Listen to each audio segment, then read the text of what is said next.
आजकल के शराबी कहते हैं सोमरस माने शराब, उन मूर्खों को कौन समझावे। सोम ऐसा पवित्र पदार्थ कि उसके लिए दिव्य सिंहासन बनता है यज्ञ में।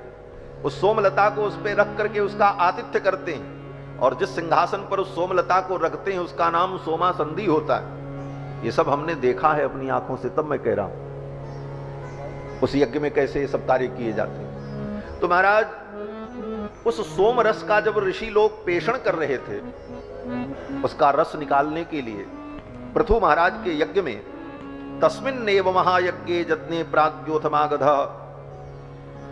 उसी यज्ञ में सोम रस का जब पेषण चल रहा था, सोमाभिषेक हो रहा था,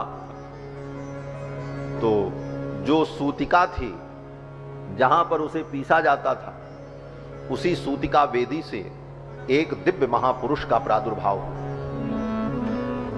और उन महापुरुष का प्रादुर्भाव होने के तुरंत बाद एक दूसरे महापुरुष और पैदा हुए। ऋषियों ने देखा ये तो बड़े दिव्य हैं, तेजस्वी हैं दोनों।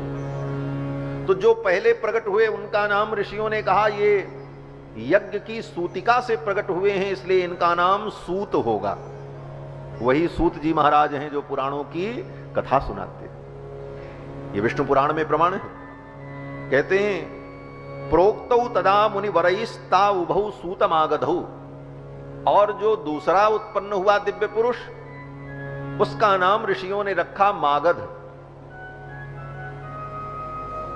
दो महापुरुष सूत और मागध उत्पन्न हुए उस यज्ञ मंडप से, सूतिका से। ये किसी मां बाप से नहीं पैदा हुआ। आजकल के बहुत से तार्किक लोग कहते हैं अरे महाराज सूत जी तो वर्ण शंकर थे और कथा सुनाते थे, इसीलिए बलराम जी ने उनको मार डाला।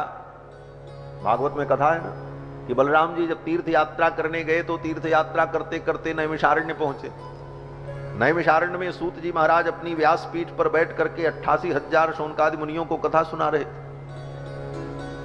तो बलराम जी आए, बलराम जी ने देखा तो बलराम जी को लगा कि अरे ये सूत हैं, और सूत होकर इनका काम तो रथ चलाना है, इनका काम तो राजा के दरबार में गुणगान करना है, और ये सब काम छोड़कर ये व्यासपीठ पर बैठ करके कथा बांच रहे हैं। ये तो मर्यादा नहीं, व्यासपीठ की मर्यादा है, इस पे कौन बैठे, कौन उपदेश करेगा, सबके लिए नहीं है। ये बात अलग है कि आज कोई भी बैठे कुछ भी करे और व्यासपीठ पर बैठ करके कुछ भी सुनाता रहे, दुनिया सुन रही, कोई किसी को रोकने वाला नहीं।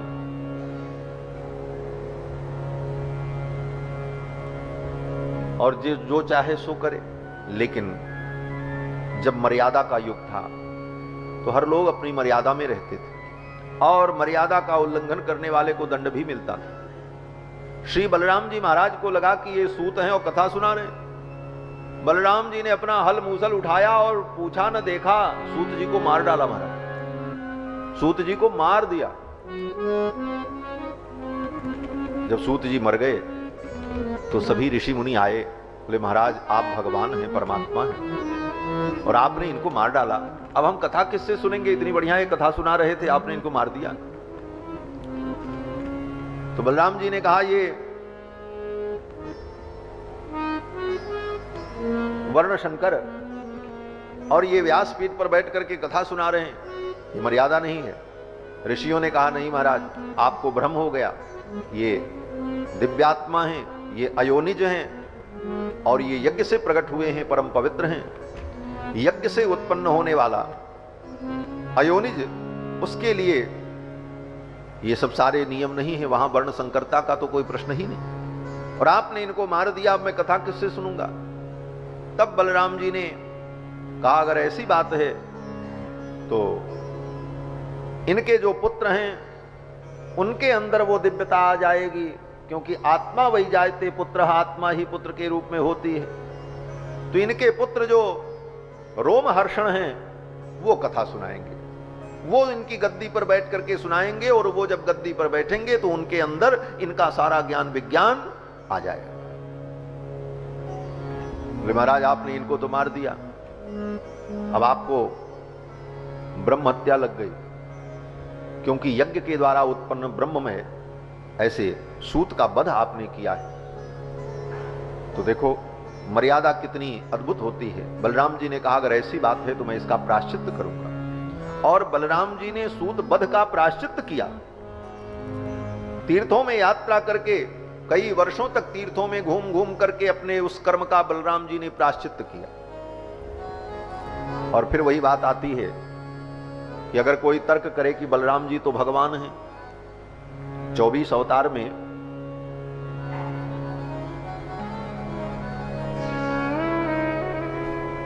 बलराम जी महाराज 19वें अवतार के रूप में गिने जाते हैं। 18वां अवतार राम जी का और 19वां अवतार बलराम जी का। तो भगवान के अवतार भूत साक्षात भगवान संकर्षण, उनको भ्रम कैसे हो गया कि ये सूत हैं कि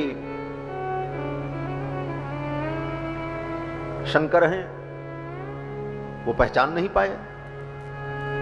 और फिर अगर वो भगवान हैं तो भगवान को तो कोई कर्म बंधन नहीं होता, भगवान के लिए कोई कर्म बंधन नहीं होता, ना उनके लिए कोई कर्म पाप है न पुण्य है, क्योंकि वो पाप पुण्य का विधान बनाते हैं, उस बंधन में स्वयं नहीं रहते। भगवान के लिए न कोई पाप है न पुण्य है, पुण्य पाप तो हमारे आपके लिए, भगवान पुण्य पाप से परे हैं। फिर अगर पाप नहीं है तो फिर बलराम जी ने प्रायश्चित क्यों किया? तो इन सब तर्कों के पचड़े में पड़ने की जरूरत नहीं। फिर वही बात जो मैंने पहले कहा, कथा इमास्ते कथिता मही असाम, इसमें उपदेश क्या है वो ग्रहण करना है। उपदेश ये है कि व्यासपीठ पर बैठने वाले को अपनी मर्यादा का पालन करना चाहिए, और बड़े से बड़े पद पर रहने वाले से अगर गलती हो जाए तो उसे अपनी गलती को स्वीकार करके उसका सुधार और पश्चाताप करना चाहिए। ये उपदेश है। बलराम जी ने भी उसका प्रायश्चित किया, यही इस कथा का उपदेश है। बाकी बलराम जी के लिए बलराम जी सारी दुनिया को मार देते हैं, उनको कोई दोष नहीं लगता, तो सूत जी को मारने में उनको क्या दोष लगेगा? भाई बलराम जी ही तो संकर्षण है, और संकर्षण ही प्रलय के अधिपति हैं। संकर्षण के अंश से ही रुद्र का प्रादुर्भाव है, और रुद्र के द्वारा सृष्टि संहार होता है। तो संकर्षण भगवान जो हैं बलराम जी, वही तो संहार के देवता हैं, और प्रलय के काल में संपूर्ण सृष्टि को मार डालते हैं, तो उनको दोष नहीं लगता। तो बलराम जी सूत जी को मार दें तो कौन दोष है? लेकिन यहां पर मर्यादा का पालन करते हुए बलराम जी ने अपने चरित्र से उपदेश दिया है कि अगर कोई बड़ा से बड़ा व्यक्ति हो, उससे भी गलती हो जाए भ्रमवश प्रमादवश, तो अपनी गलती का सुधार कर लेना चाहिए, प्रायश्चित कर लेना चाहिए। यही लोक मर्यादा है।